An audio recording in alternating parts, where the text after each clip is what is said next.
അന്നത്തെ ദിവസത്തിൽ അവൻ തന്റെ കൂടാരത്തിൽ എന്നെ ഒളിപ്പിക്കും, തിരുനിവാസത്തിന്റെ മറവിൽ എന്നെ മറയ്ക്കും, പാറമേൽ എന്നെ ഉയർത്തും.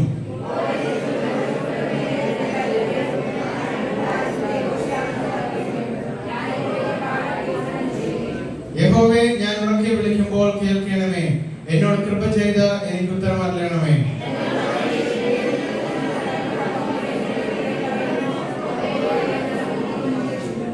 നിന്റെ മുഖം എനിക്ക് മറക്കരുതേ, അടിയനെ കോപത്തോടെ നീക്കി കളയരുതേ. നീ എനിക്ക് തുണയായിരിക്കുന്നു, എൻ രക്ഷയുടെ ദൈവമേ, എന്നെ തള്ളിക്കളയരുതേ, ഉപേക്ഷിക്കുകയും അരുതേ. യഹോവേ, നിന്റെ വഴി എന്നെ കാണിക്കണമേ, എന്റെ ശത്രുക്കൾ നിമിത്തം നേരെയുള്ള പാതയിൽ എന്നെ നടത്തണമേ.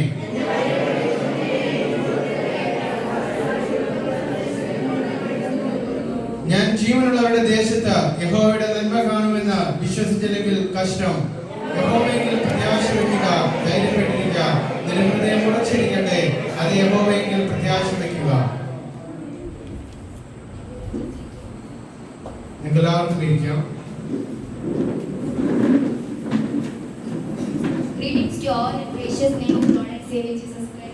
ധന്യമായ ദൈവത്തിന്റെ നാമത്തിൽ നിങ്ങൾക്ക് എല്ലാവർക്കും ഞാൻ വന്ദനങ്ങൾ അറിയിച്ചുകൊള്ളുന്നു. ആദ്യമായി ഞാൻ ദൈവത്തിന് നന്ദി അറിയിക്കുന്നു, എന്നെ ഇവിടെ നിർത്തിയ ദൈവത്തിന് ഞാൻ നന്ദി അറിയിക്കുന്നു. എനിക്ക് ഈ സാവകാശം ഒരുക്കുന്ന പ്രിയ ദേവദാസനെ ഞാൻ നന്ദി അറിയിച്ചുകൊള്ളുന്നു.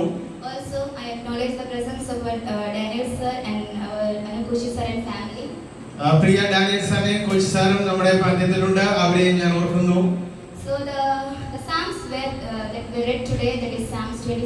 ഇത് നമ്മൾ വായിച്ച സങ്കീർത്തനം 27-ാം സങ്കീർത്തനമാണ്.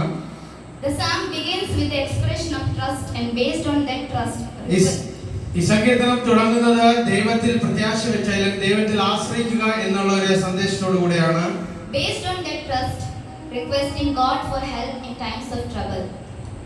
ആ വിശ്വാസത്തിൽ നമ്മൾ നമ്മുടെ ജീവിതത്തിൽ വരുന്ന ആപത്ത് കാലത്ത് എങ്ങനെ അഭിമുഖീകരിക്കാം, അതിനെ എങ്ങനെ തരണം ചെയ്യാം എന്നുള്ള കാര്യങ്ങളും പറയുന്നു. 14 വചനങ്ങളാണുള്ളത്.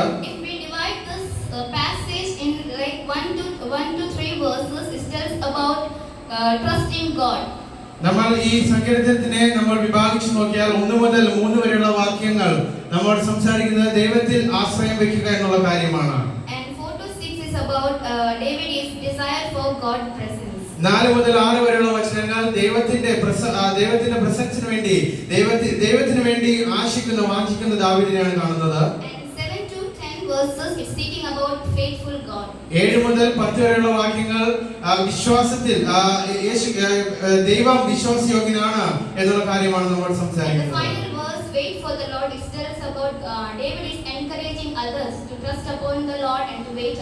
അതിന്റെ അവസാന വചനങ്ങൾ ദാവീദ് മറ്റുള്ളവരെ പ്രോത്സാഹിപ്പിക്കുകയാണ്, ദൈവത്തിൽ പ്രത്യാശ വെച്ച ദൈവത്തിൽ ഉറച്ചിരിക്കുക എന്നുള്ള കാര്യത്തിൽ.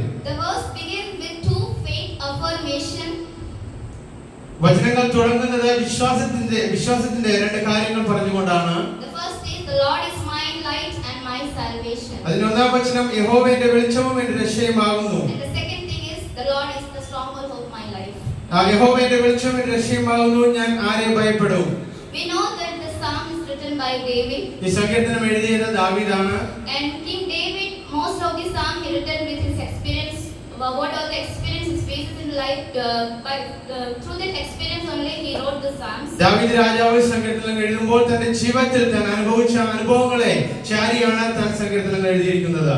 So this psalm he is confidently trusting upon the God, the one who be in every trouble, what all the troubles we will face in our life, we should be confident and we need to be trust in our God with confidence. ഈ സങ്കീർത്തനം എഴുതുമ്പോൾ താൻ പറഞ്ഞത് നമ്മുടെ ജീവിതത്തിൽ ഏതൊക്കെ അവസ്ഥകൾ വന്നാലും പൂർണ്ണ വിശ്വാസത്തോടെ ദൈവത്തിൽ ആശ്രയം വെക്കുക എന്നുള്ള സന്തോഷത്തോടു കൂടിയാണ്. The second verse is tells about whenever yours assail me to eat up my flesh, my adversaries and foes, it is they who stumble and fall. അതിൽ 2-ാം വചനം എന്റെ വൈരികളും ശത്രുക്കളുമായ ദുഷ്കർമ്മികൾ എന്റെ മാംസം തിന്നുവാൻ എന്നോട് അടുക്കുമ്പോൾ ഇടറി വീഴും. We can see in 1 Samuel chapter 17 verse 44 relates when David faced the king when David faced the giant Goliath.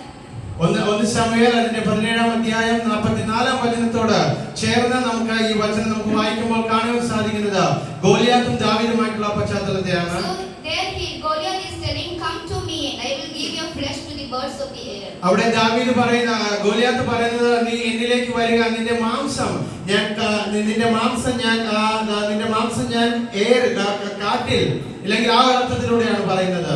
So in this second verse, David is confidently trusting in the Lord in the past experience when devil assailed me to eat up my flesh and my adversaries and foes. It is they who stumble and fall. അപ്പോൾ സങ്കീർത്തനത്തിൽ ദാവീദ് പറയുന്നത് തന്റെ അവസ്ഥയെക്കുറിച്ചാണ്. പലരും തന്റെ മാംസത്തിനുവേണ്ടി തന്നെ നശിപ്പിക്കുവാൻ ശ്രമിക്കുന്നു എന്നുള്ള അർത്ഥത്തിലൂടെയാണ് താൻ പറയുന്നത്.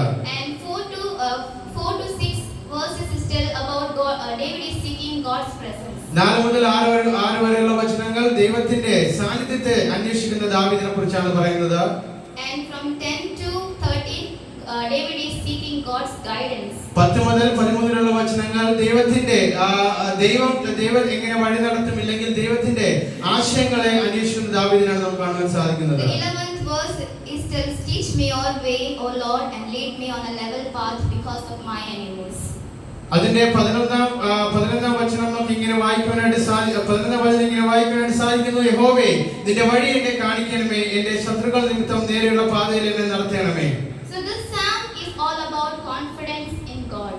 അപ്പോൾ ഈ സങ്കീർത്തനത്തിന്റെ മെയിൻ സന്ദേശം ഇതാണ്, ദൈവത്തിൽ വിശ്വാസം അർപ്പിക്കുക എന്നുള്ളത്. Each verse tells about unshakable trust in God even when facing troubles or adversities in our ഓരോ life. വചനങ്ങളും ദൈവത്തിൽ വിശ്വാസം അർപ്പിക്കുക, ഒരിക്കലും ഇളകാതെ ദൈവത്തിൽ വിശ്വാസം അർപ്പിക്കുക എന്നുള്ള സന്ദേശം നൽകുന്നു. And the psalmist expressed a deep desire for God's presence. അതോടുകൂടെ തന്നെ ദൈവത്തിന്റെ സാന്നിധ്യത്തിന് വേണ്ടി സങ്കീർത്തനക്കാരൻ വാഞ്ചിക്കുന്നു.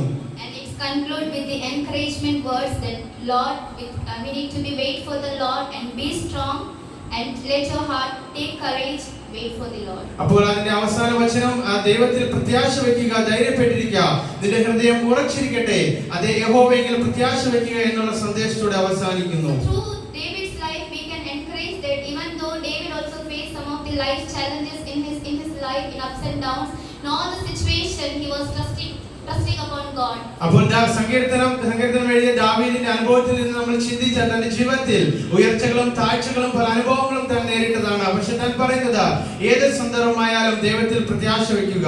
Same faith we need to have in our God too. അതേ വിശ്വാസം നമ്മുടെ ജീവിതത്തിൽ നമ്മൾ ദൈവത്തിൽ അർപ്പിക്കേണ്ടതാണ്.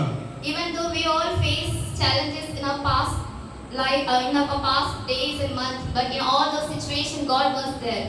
നമ്മുടെ ജീവിതത്തിലേക്ക് നമ്മൾ തിരിഞ്ഞു നോക്കിയാൽ പല സന്ദർഭങ്ങൾ, താഴ്ചയുടെ അവസ്ഥകൾ നമ്മുടെ ജീവിതത്തിൽ ഉണ്ടായിട്ടുണ്ട്. So the same verse, I need to just encourage you all that we need to also tell the Lord is my light and my salvation. അപ്പോൾ ഇതിന്റെ 1-ാം വചനം നിങ്ങൾക്ക് നൽകി തന്നുകൊണ്ട് നിങ്ങളെ പ്രോത്സാഹിപ്പിക്കാൻ ഞാൻ ആഗ്രഹിക്കുന്നു. യഹോവ എന്റെ വെളിച്ചവും എന്റെ രക്ഷയുമാകുന്നു, ഞാൻ ആരെ ഭയപ്പെടും. So even though we will face darkness in our life, the Lord is our light. നമ്മുടെ ജീവിതത്തിൽ ഇരുട്ടിന്റെ അനുഭവങ്ങൾ ഉണ്ടായാലും പിതാവായ ദൈവമാണ് നമ്മുടെ വെളിച്ചം. If God is our light and salvation, we need to be no need to be fear anybody. അപ്പോൾ ദൈവം നമ്മുടെ വെളിച്ചവും നമ്മുടെ രക്ഷയുമാകുന്നുവെങ്കിൽ നമ്മൾ ആരെയും ഭയപ്പെടേണ്ട ആവശ്യമില്ല. The Lord is stronghold of our life. യഹോവ എന്റെ ജീവന്റെ ബലം.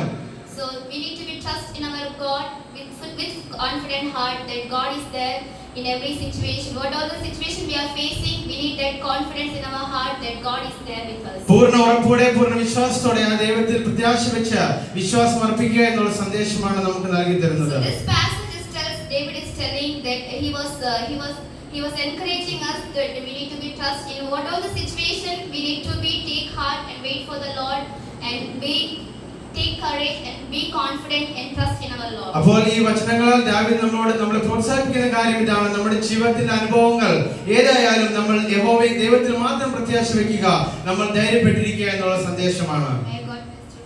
ഈ വചനങ്ങളാൽ ദൈവം നമ്മളെല്ലാവരും അനുഗ്രഹിക്കുമാറാകട്ടെ. നമുക്ക് എല്ലാവർക്കും എഴുന്നേറ്റ് നിന്ന് ഒരു പാട്ട് പാടി നമുക്ക് ദൈവത്തെ